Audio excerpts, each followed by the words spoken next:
সাবেক সিএসি নুরুল হুদা 4 দিনের রিমান্ডে, হাবিবুল আওয়ালকে গ্রেফতারের খবর সঠিক নয়, মবের নিন্দা উপদেষ্টাদের। বিএনপি মব সংস্কৃতির বিরুদ্ধে দলের কেউ জড়িত থাকলে ব্যবস্থা, জানালেন সালাউদ্দিন। ফ্যাসিবাদের দোসরদের দলে প্রবেশের সুযোগ নেই, হুঁশিয়ারি নেতাদের। স্বরাষ্ট্র উপদেষ্টার সঙ্গে সাক্ষাতের আশ্বাস, চাকরিচ্যুত বিডিআর সদস্যদের আন্দোলন স্থগিত। ইশরাককে শপথ পড়ানোর দাবিতে আজও ঢাকাবাসীর আন্দোলন। খাগড়াছড়ি জেলায় এখন থেকেই নির্বাচনী আমেজ, প্রাণচাঞ্চল্য ফিরেছে সব দলে, প্রচারণায় মাঠে নেতাকর্মীরা।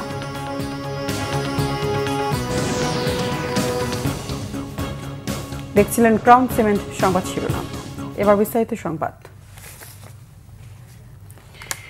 অন্যায় প্রভাব খাটিয়ে প্রহসনী নির্বাচন দেওয়ার অভিযোগে রাজধানীর শেরে বাংলা থানায় করা মামলায় গ্রেফতার সাবেক প্রধান নির্বাচন কমিশনার KM নুরুল হুদার 4 দিনের রিমান্ড মঞ্জুর করেছেন আদালত। বিকেলে এই আদেশ দেন ঢাকার chief metropolitan magistrate Mohammad Mustafizur Rahman. মামলা তদন্তকারী কর্মকর্তা শেরে বাংলা নগর থানার উপপরিদর্শক শামসুজ্জোহা সরকার আসামির 10 দিনের রিমান্ড আবেদন করেন। আওয়ামী লীগ আমলে অনুষ্ঠিত 3টি জাতীয় নির্বাচনে অনিয়ম কারচুপির অভিযোগে সাবেক প্রধানমন্ত্রী শেখ হাসিনা ও সাবেক 3 প্রধান নির্বাচন কমিশনারকে আসামি করে মামলা করে বিএনপি। মামলায় মোট 24 জনকে আসামি করা হয়। রবিবার বেলা 11:15টার দিকে রাজধানীর শেরেবাংলা নগর থানায় বিএনপির জাতীয় নির্বাহী কমিটির সদস্য মোহাম্মদ সালাউদ্দিন খান বাদী হয়ে এই মামলা করেন। এরপরই রবিবার সন্ধ্যায় সাবেক প্রধান নির্বাচন কমিশনার KM নুরুল হুদাকে উত্তরা পশ্চিম থানা এলাকা থেকে পুলিশের হাতে তুলে দেয় স্থানীয় মানুষ।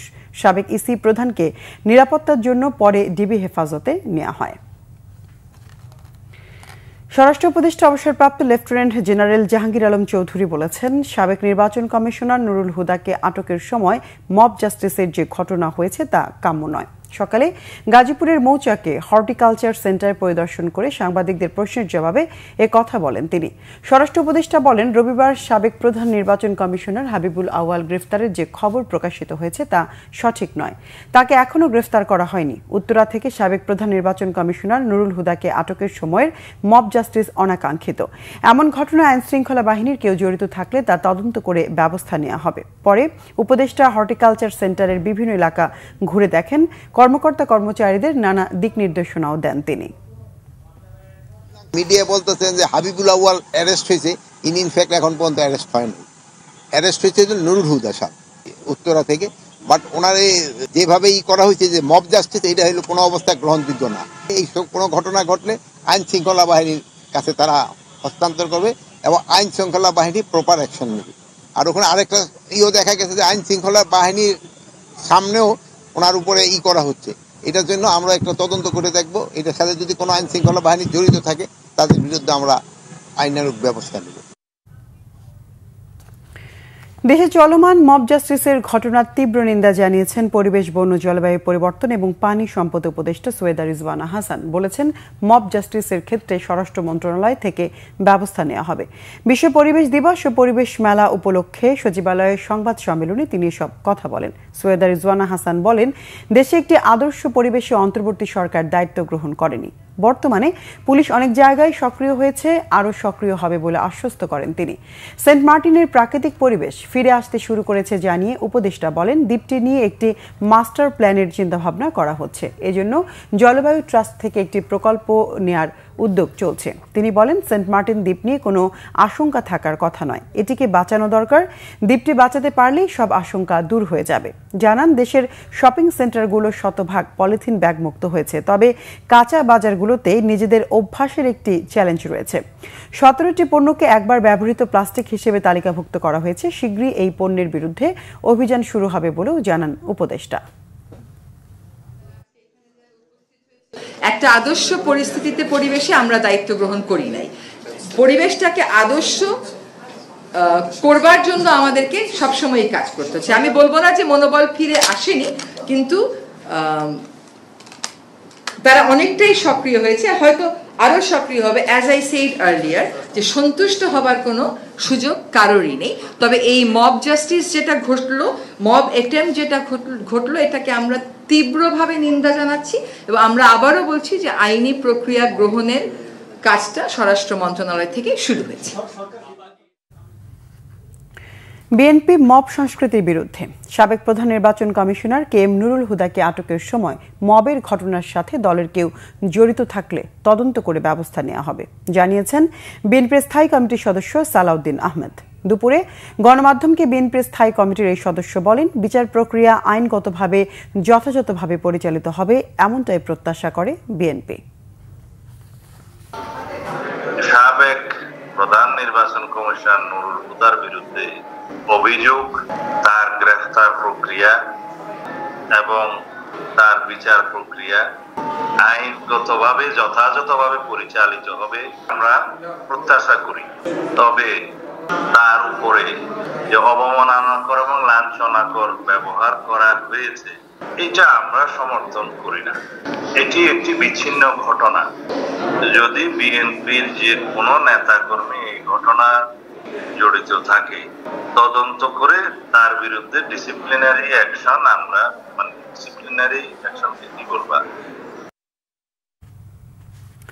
ফ্যাসিবাদের দোসররা বিএনপির সদস্য হতে পারবে না বলে সাফ জানিয়ে দিয়েছেন দলের নেতারা। অন্যায়কারী যে কোনো ব্যক্তি যাতে বিএনপিতে এসে নতুন করে বাণিজ্য করার সুযোগ না পায় সে বিষয়ে সতর্ক থাকার কথাও বলেন তারা।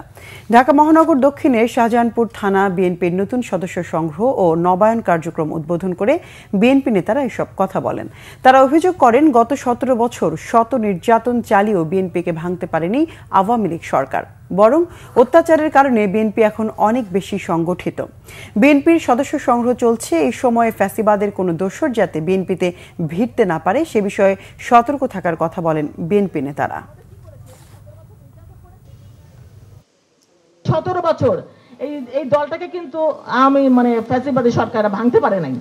আমরা আরো আমাদের কি করেছে, এই 17 বছর নির্যাতন করেছে, আমরা কিন্তু আরো একত্রিত হয়েছি এবং সুসংগঠিত হয়েছি, যার জন্য আমরা এখনো সোজা মেরুদণ্ড সোজা করে দাঁড়িয়ে রাজপথে আন্দোলন করতে পারি। সেই জায়গাটা যেন আমরা সব সময় ধরে রাখতে পারি। আমাদের বক্তব্য পরিষ্কার, কোন দোসর, ফ্যাসিবাদের দোসর, আওয়ামী লীগের দোসর 16 বছর আওয়ামী লীগের সাথে থেকে সুযোগ সুবিধা নিয়েছে, এখন সময় পরিবর্তনের সাথে সাথে আপনাদের সাথে মিশে এই নতুন সদস্য সংগ্রহ করে একটা বাণিজ্য করার সুযোগ তৈরি করবে, এদেরকে সেই সুযোগ দেওয়া হবে না। 3 দফা দাবি নিয়ে কাল স্বরাষ্ট্র উপদেষ্টার সঙ্গে দেখা করার আশ্বাসে মার্চ ফর যমুনা কর্মসূচি স্থগিত করেছে পিলখানা হত্যাকাণ্ডের ঘটনায় চাকরিচ্যুত বিডিআর সদস্যরা। চাকরিচ্যুত ও কারাবন্দী বিডিআর সদস্যদের মুক্তি ও পুনর্বাসনের দাবিতে আন্দোলন চালিয়ে যাওয়ার ঘোষণা তাদের। পুলিশ বলছে, আন্দোলনের নামে জনদুর্ভোগ সৃষ্টি করলে নেওয়া হবে কঠোর ব্যবস্থা। SM ফয়েজের রিপোর্টে বিস্তারিত। পিলখানা হত্যাকাণ্ডের ঘটনায় চাকরি হারানো কারাবন্দী বিডিআর সদস্যদের মুক্তি এবং তাদের পুনর্বাসনের দাবিতে বেশ কয়েকদিন ধরে আন্দোলন চলছে। তারই ধারাবাহিকতায় যমুনা অভিমুখে পদযাত্রার চেষ্টা করে চাকরি হারানো সদস্যরা। শাহবাগ মোড়ে তাদের আটকে দেয় পুলিশ। পরে তারা জাতীয় জাদুঘরের সামনে অবস্থান নেন। আন্দোলনকারীদের দাবি, পিলখানা হত্যাকাণ্ড নিয়ে আওয়ামী লীগ সরকার অনেক নিরপরাধ জওয়ানকে ফাঁসিয়েছে। 2009 সালে যারা চাকরিচ্যুত হয়েছিল অন্যায়ভাবে, আমরা তাদেরকে পুনর্বাসন চাই। 2 নম্বর হচ্ছে যারা জেলখানায় বন্দী আছে তাদেরকে দ্রুত মুক্তি চাই। বিডিআর সদস্যকে চাকরিচ্যুত করার মাধ্যমে পুরো বাহিনীকে ধ্বংস করা হয়েছে। দাগি আসামি উনারা জামিন পেয়েছেন, মুক্তি পেয়েছেন এবং উনাদের মামলা খালাস হয়েছে, কিন্তু বিডিআর এর বেলায় কোনো প্রকার পদক্ষেপ নিচ্ছে না। আমাদের বিষয়টা যদি অতি দ্রুত সমাধান না করা হয়, আমরা আজকে 2 ঘন্টা ব্লকেটে গিয়েছি, আগামীকালকে আমরা আরো কঠোর কর্মসূচিতে যাব। চাকরি হারানো বিডিআর সদস্যদের দাবিকে যৌক্তিক উল্লেখ করে তাদের সঙ্গে একত্রতা প্রকাশ করেছে এনসিপি। বর্তমান সরকারকে স্পষ্ট করতে হবে তাদের উপরে বিদেশি কিংবা দেশের ভেতরের কোনো প্রতিষ্ঠান কিংবা ব্যক্তির চাপ রয়েছে কিনা, তারা কেন এই ঘটনার স্বাধীন তদন্ত করতে এত গড়িমসি করছে। এদিকে পুলিশ বলছে, আন্দোলনের নামে রাস্তা আটকানোর সুযোগ নেই, বিশৃঙ্খলা করলে নেওয়া হবে কঠোর ব্যবস্থা। SM Foyez, Bangla Vision, Dhaka. নাগরিক সেবা চলমান রেখে ঢাকা দক্ষিণ সিটি কর্পোরেশনে ইশরাক হোসেনকে মেয়র হিসেবে শপথ পড়ানোর দাবিতে আজও আন্দোলন করেছে ঢাকাবাসী। সকাল 11টা থেকে নগর ভবনের প্রবেশমুখে আন্দোলনকারীরা অবস্থান নেয়। এ সময় তারা স্থানীয় সরকার উপদেষ্টা আসিফ মাহমুদ সজীব ভুঁইয়ার বিরুদ্ধে বিভিন্ন ধরনের স্লোগান দিতে থাকেন। তারা বলেন, মেয়র হিসেবে গেজেট প্রকাশের পরও সরকার ইশরাক হোসেনকে শপথ না পড়িয়ে আইনের লঙ্ঘন করেছে। ইশরাক হোসেনকে দায়িত্ব বুঝিয়ে দেওয়ার আগ পর্যন্ত আন্দোলন চলমান থাকার কথা জানায় ঢাকাবাসী। এদিকে সোমবার প্রশাসনিক দপ্তরগুলো ছাড়া অন্য সব দপ্তর খোলা ছিল। নগর ভবন খোলা থাকলেও প্রশাসক ও প্রকৌশলীরা কর্মস্থলে আসেননি। ওনাকে শপথ না পড়িয়ে মেয়রের দায়িত্ব না বুঝিয়ে টালবাহানা চলছে। আমরা ঢাকাবাসী মনে করি, পরিষ্কার ভাষায় বলে দিতে চাই, আমরা আন্দোলন সংগ্রাম করতে করতে এ পর্যন্ত এসেছি। ওনাকে অচিরেই এই নগর ভবনে বসে ওনার দায়িত্বকে বুঝিয়ে দিয়ে এই অপরিচ্ছন্ন নগরকে পরিচ্ছন্ন করার জন্য ইঞ্জিনিয়ার ইশরাক হোসেনকে অবশ্যই প্রয়োজন। শপথ নিয়ে যত বন্ধু আমার ইশরাক সাহেবকে না বসাবে মেয়র হিসাবে, আমার ঢাকাবাসী এটা সবসময় এদিকে থাকবো মরাক পর্যন্ত, যত বন্ধু রাজনীতিক আমাদের ইশরাক সাহেব না বসবে। আজকে সব তালা খুলে দেওয়া হয়েছে, শুধু তালা বন্ধ থাকবে, যে প্রশাসকদের তালাটা বন্ধ থাকবে আর বাকিগুলি খোলা থাকবে, এই জন্য যে ঢাকা নগরবাসী যাতে তাদের সেবা পায়। এই সরকার যেহেতু মেয়াদ তোয়াক্কা করে নাই, তা আমরাও তোয়াক্কা করব না। আমাদের ঢাকা সিটি কর্পোরেশনের জনগণের বিজয় নিয়ে এবং মেয়র ইশরাককে চেয়ারে বসিয়ে যতদিন লাগে আমরা আমাদের আন্দোলন চালিয়ে যাব। প্রধান উপদেষ্টার সাথে বিএনপির ভারপ্রাপ্ত চেয়ারম্যান তারেক রহমানের সফল বৈঠকের পর সারা দেশের মতো খাগড়াছড়ি জেলাতেও নির্বাচনী আমেজ সৃষ্টি হয়েছে। সব দলের নেতাকর্মীদের মাঝেই ফিরেছে প্রাণ চাঞ্চল্য। বিএনপি নেতাকর্মীদের এখন লক্ষ্য দলীয় প্রার্থীকে বিজয়ী করা। এনসিপি ব্যস্ত দল গোছাতে। এরই মধ্যে জামাত ইসলামী ও ইসলামী আন্দোলন বাংলাদেশ নিজেদের দলীয় প্রার্থী ঘোষণা করে মাঠে নেমেছে। খাগড়াছড়ির প্রতিনিধি এইচ.এম. প্রফুল্লর তথ্য ছবিতে ডেস্ক রিপোর্ট।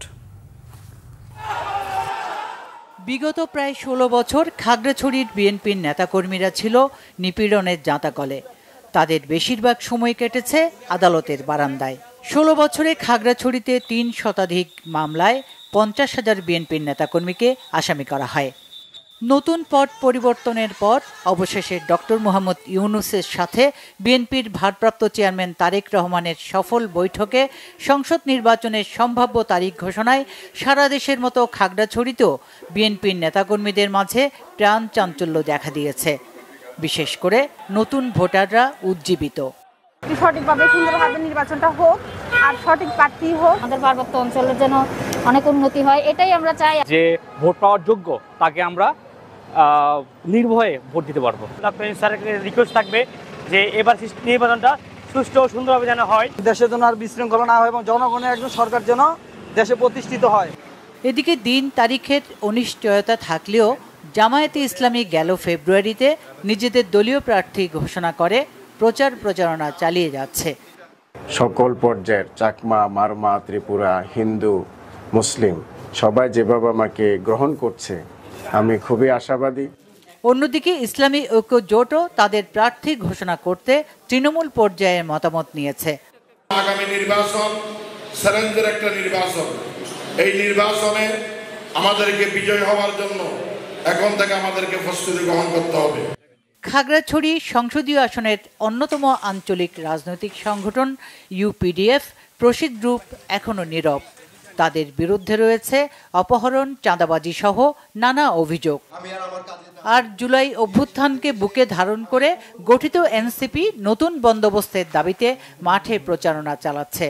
যে রাজনৈতিক দল চায় নতুন বন্দোবস্ত, অর্থাৎ বিগত সময়গুলোতে যে ফ্যাসিজম আমরা দেখেছি, যে রাজনৈতিক বন্দোবস্ত দেখেছি, আমরা সেই রাজনৈতিক বন্দোবস্ত চাই না। দলীয় প্রার্থী ঘোষণা না হলেও বহু আগে থেকেই খাগড়াছড়ি বিএনপি নেতাকর্মীদের মাঝে উদ্দীপনা ফিরেছে। চলছে সভা সমাবেশ, গণসংযোগ। এই আন্দোলনের মধ্য দিয়ে কিন্তু আমাদের নির্বাচনের প্রস্তুতি আছে। আন্দোলনটাই ছিল আমাদের নির্বাচনী কাজ। অতএব আমাদের এই জেলা নির্বাচনের জন্য যে কোনো সময় নির্বাচনের জন্য প্রস্তুত। জেলার সুশীল সমাজের প্রত্যাশা আর যেন ফিরে না আসে বিগত দিনের দুঃশাসন। শান্তির নীড় হোক খাগড়াছড়ি। আগামীতে যারা রাজনীতি করবে তাদের অবশ্যই স্মরণ রাখতে হবে, আওয়ামী লীগ একটি প্রতিষ্ঠিত দল হওয়া সত্ত্বেও কেন তাদেরকে এই রাষ্ট্র ক্ষমতা থেকে এভাবেই বিতাড়িত হতে হল। সন্ত্রাস, টেন্ডারবাজি, চাঁদাবাজি মুক্ত বৈষম্যহীন ও সম্প্রীতির মিলন মেলায় পরিণত হোক পার্বত্য জেলা খাগড়াছড়ি, এমন প্রত্যাশা নাগরিক সমাজের। Bangla vision news desk. সিলেটের শাহজালাল বিজ্ঞান ও প্রযুক্তি বিশ্ববিদ্যালয়ের সমাজ বিজ্ঞান বিভাগের এক শিক্ষার্থীকে সংঘবদ্ধ ধর্ষণের অভিযোগে গ্রেফতার 2 ছাত্রলীগ কর্মীর 4 দিনের রিমান্ড মঞ্জুর করেছেন আদালত। সোমবার সিলেটের অতিরিক্ত মুখ্য মহানগর হাকিম আদালতের বিচারক হারুন রশিদ এই আদেশ দেন। রিমান্ড শুনানির সময় গ্রেফতার 2 আসামি আদনান ও স্বাগত দাস পার্থ কাঠগড়ায় উপস্থিত ছিলেন। এর আগে রবিবার মামলার তদন্ত কর্মকর্তা সিলেট কোতোয়ালি থানার ওসি তদন্ত পুলিশের পরিদর্শক মোহাম্মদ আহসান হাবিব আসামিদের 5 দিনের রিমান্ড চেয়ে আবেদন করেন। পুলিশ জানায় গত 20 জুন গভীর রাতে অভিযান চালিয়ে আদনান ও স্বাগতকে গ্রেফতার করা হয়। তার আগে ভুক্তভোগী ওই ছাত্রী 19 জুন মামলা করেন। অভিযোগে বলা হয় গত 2রা মে একটি কনসার্টে যাওয়ার কথা বলে ওই ছাত্রীকে সুবিদ বাজার এলাকার একটি মেসে ডেকে নিয়ে কোমল পানীয়ের সঙ্গে কিছু মিশিয়ে পান করানো হয়। পরবর্তীতে অসুস্থ অবস্থায় ওই শিক্ষার্থীকে উপর্যুপরি ধর্ষণ করা হয়। এ সময় ভিডিও ও ছবি ধারণ করে তা ফাঁসির হুমকি দিয়ে তাকে ব্ল্যাকমেইলও করা হয়। পরে পুলিশ ল্যাপটপ সহ বিভিন্ন ডিভাইস উদ্ধার করে। চট্টগ্রাম সিটি কর্পোরেশনে 2025-26 অর্থ বছরের জন্য 2145 কোটি 42 হাজার টাকার প্রস্তাবিত বাজেট ঘোষণা করা হয়েছে। নগরের থিয়েটার ইনস্টিটিউটে এই বাজেট পেশ করেন city mayor doctor Mohammad Shahadat Hossain. এর মধ্যে নিজস্ব উৎস থেকে আয় ধরা হয়েছে 1045 কোটি 22 লাখ টাকা এবং ত্রাণ, উন্নয়ন, অনুদান ও অন্যান্য উৎস থেকে আয় নির্ধারণ করা হয়েছে 1092 কোটি 5 লাখ টাকা। চট্টগ্রামের মেয়র বলেন 2024 সালের 3 নভেম্বর মেয়রের দায়িত্ব গ্রহণের সময় সিটির দেনার পরিমাণ ছিল 596 কোটি টাকা। ধারাবাহিক দেনা পরিশোধ করে বর্তমানে মোট দেনা 400 কোটি টাকায় নেমে এসেছে। জানান চট্টগ্রাম বন্দর কর্তৃপক্ষ থেকে এবার প্রথমবারের মতো পৌর কর বাবদ 140 কোটি টাকা আদায় সম্ভব হয়েছে।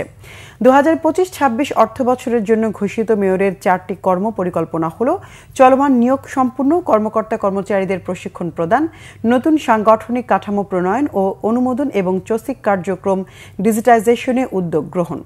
বাজেট অধিবেশনে সিটির প্রধান নির্বাহী কর্মকর্তা শেখ মোহাম্মদ তহিদুল ইসলাম, সচিব মোহাম্মদ আশরাফুল আমিন সহ চট্টগ্রাম সিটি কর্পোরেশনের কর্মকর্তারা উপস্থিত ছিলেন। দেশের রাজস্ব আয়ের শীর্ষ প্রতিষ্ঠান চট্টগ্রাম কাস্টম হাউসে শুল্ক কর্মকর্তা কর্মচারীদের কলম বিরতির কারণে বন্দরে কন্টেইনার জটের মধ্যে 100 কোটি টাকার রাজস্ব ক্ষতি ছাড়াও আমদানি রপ্তানি বাণিজ্যের সংকট তৈরি হয়েছে। দেশের আমদানি রপ্তানি বাণিজ্যের 85% পরিবাহিত হয় চট্টগ্রাম বন্দরের মাধ্যমেই।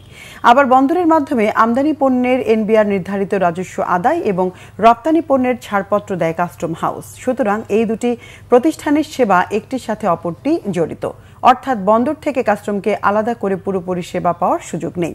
তাই কাস্টমস অচল হলে বন্দরের কার্যক্রমও তেমন আর সচল থাকে না। ফলে কাস্টমস কর্মকর্তা কর্মচারীদের কর্মবিরতির প্রভাব পড়েছে বন্দরে।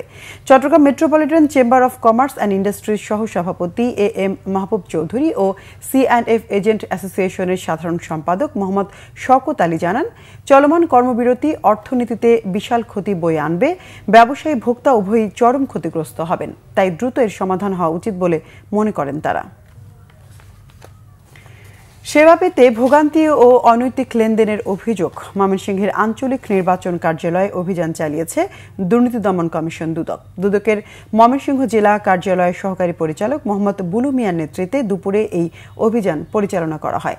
এ সময় সিনিয়র জেলা নির্বাচন কর্মকর্তা মোহাম্মদ তাজুল ইসলামের কক্ষে দুদকের সামনে বিভিন্ন অভিযোগ তুলে ধরেন সেবা প্রার্থীরা। এই ধরনের অভিযানের জন্য তারা স্বস্তি প্রকাশ করেছেন। দুদক জানায়, সুনির্দিষ্ট অভিযোগের ভিত্তিতে এই অভিযান চালানো হয়। বিভিন্ন অনিয়মের অভিযোগের সত্যতাও পেয়েছেন বলে দুদক কর্মকর্তারা জানিয়েছেন।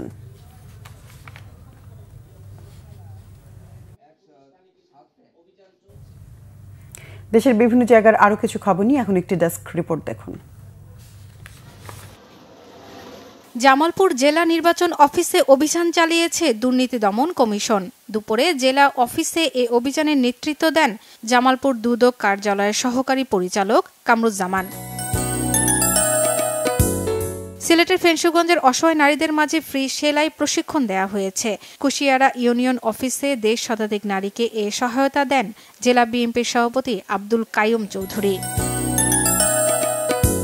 গোপালগঞ্জে বিএনপির নতুন সদস্য সংগ্রহ ও নবায়ন কার্যক্রম শুরু হয়েছে। জেলা বিএনপির কার্যালয়ে এ কার্যক্রমের উদ্বোধন করেন বিএনপির জাতীয় নির্বাহী কমিটির সহ সাংগঠনিক সম্পাদক সেলিমুজ্জামান সেলিম। গাইবান্ধার আধুনিক ধান চাষাবাদের কলা কৌশল নিয়ে কৃষকদের প্রশিক্ষণ দেয়া হয়েছে। গাইবান্ধার সুন্দরগঞ্জ উপজেলায় এতে প্রধান অতিথি ছিলেন জেলা কৃষি সম্প্রসারণ অধিদপ্তরের উপপরিচালক মোহাম্মদ খোরশেদ আলম। ঝালকাঠিতে গ্রামীণ ভাঙা সড়ক সংস্কার ও নতুন করে নির্মাণের দাবিতে আঞ্চলিক মহাসড়ক অবরোধ করে স্থানীয়রা।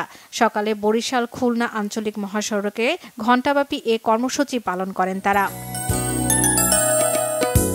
কুড়িগ্রামে গ্রাম আদালতের সচেতনতা বৃদ্ধি বিষয়ক কর্মশালা হয়েছে। সার্কিট হাউস সম্মেলন কক্ষে স্থানীয় সাংবাদিক ও সংশ্লিষ্ট কর্মকর্তারা এতে অংশ নেন। একই ইস্যুতে দিনব্যাপী কর্মশালা হয়েছে জয়পুরহাটেও। কিশোরগঞ্জের হোসেনপুর সরকারি মডেল পাইলট স্কুল অ্যান্ড কলেজের ভারপ্রাপ্ত প্রধান শিক্ষকের হাতে প্রভাষককে লাঞ্ছনার অভিযোগ তুলে মানববন্ধন করেছে কলেজের শিক্ষক শিক্ষার্থী ও অভিভাবকরা। মানববন্ধনের বক্তারা এই ঘটনার বিচারের দাবি জানান। দিনব্যাপী পেনশন মেলা হয়েছে রংপুরে। স্থানীয় পাবলিক লাইব্রেরি মাঠে মেলার উদ্বোধন করেন অর্থ বিভাগের যুগ্ম সচিব ডক্টর ফেরদৌস আলম। মৌলভীবাজারের স্কুল ছাত্রী আঞ্জুমের হত্যাকারীদের বিচারের দাবিতে মানববন্ধন করেছে তার সহপাঠীরা। তারা হত্যাকারীদের ফাঁসির দাবি জানান। জুলাই সনদ ঘোষণাপত্রের দাবিতে বিক্ষোভ মিছিল হয়েছে লালমনিরহাটে। ফ্যাসিস্টদের দ্রুত বিচারের দাবি জানানো হয় মিছিলে। খাগড়াছড়িতে স্কুল শিক্ষার্থীদের নিয়ে ভোক্তা অধিকার আইন সচেতনতামূলক সেমিনার হয়েছে। সভায় প্রধান অতিথি ছিলেন অতিরিক্ত জেলা ম্যাজিস্ট্রেট হাসান মারুফ। পটুয়াখালীতে উপজেলা পর্যায়ে ক্রীড়া সাংস্কৃতিক ও পুরস্কার বিতরণের অনুষ্ঠান হয়েছে। পটুয়াখালী শিল্পকলা একাডেমি মিলনায়তনে এতে প্রধান অতিথি ছিলেন অতিরিক্ত জেলা প্রশাসক জুয়েল রানা। শর্মিলা কেয়া, বাংলা ভিশন নিউজ ডেস্ক। সংবাদ শেষ করব ক্রাউন সিমেন্ট শিরোনামগুলো আরেকবার জানিয়ে। সাবেক সিএসি নুরুল হুদা 4 দিনের রিমান্ডে। হাবিবুল আওয়ালকে গ্রেফতারের খবর সঠিক নয়, মবের নিন্দা উপদেষ্টাদের। বিএনপি মব সংস্কৃতির বিরুদ্ধে দলের কেউ জড়িত থাকলে ব্যবস্থা, জানালেন সালাউদ্দিন। ফ্যাসিবাদের দোসরদের দলে প্রবেশের সুযোগ নেই, হুঁশিয়ারি নেতাদের। স্বরাষ্ট্র উপদেষ্টার সঙ্গে সাক্ষাতে আশ্বাস, চাকরিচ্যুত বিডিআর সদস্যদের আন্দোলন স্থগিত। ইশরাককে শপথ পড়ানোর দাবিতে আজও ঢাকাবাসীর আন্দোলন। খাগড়াছড়ি জেলায় এখন থেকে নির্বাচনী আমেজ, প্রাণচাঞ্চল্য ফিরেছে সব দলে। প্রচারণায় মাঠে নেতাকর্মীরা।